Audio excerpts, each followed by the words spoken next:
In the decades between the late 19th century and the end of World War I, the United States moved from a localized industrial economy into a position of global military and economic dominance.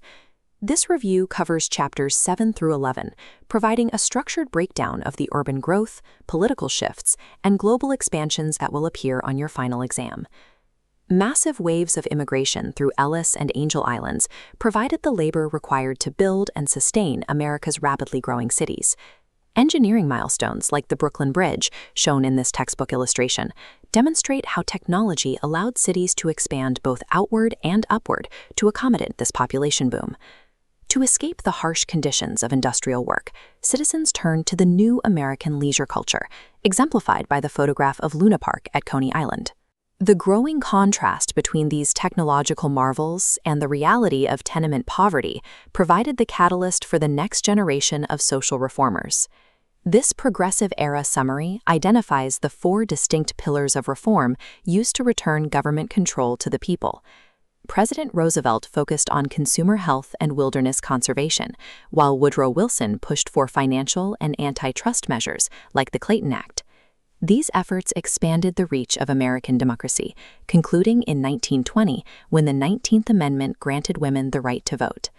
This map reveals America's territorial ambitions, driven by a search for new economic markets, naval bases, and cultural superiority.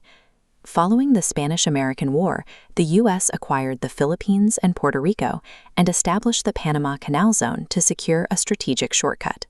The Roosevelt Corollary officially solidified this shift, establishing the United States as an international police power, particularly within Latin America.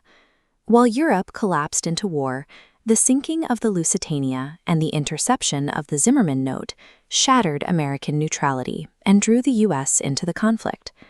The struggle on the Western Front was defined by the static brutality of trench warfare.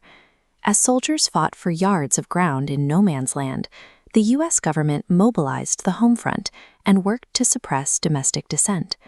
The war ended with the Treaty of Versailles, which forced Germany to pay reparations and established the League of Nations, an organization the U.S. ultimately refused to join.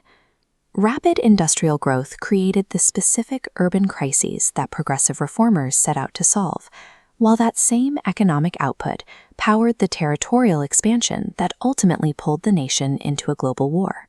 Review the connections between these 4 themes and match them to your study guide vocabulary to ensure you are prepared for the exam.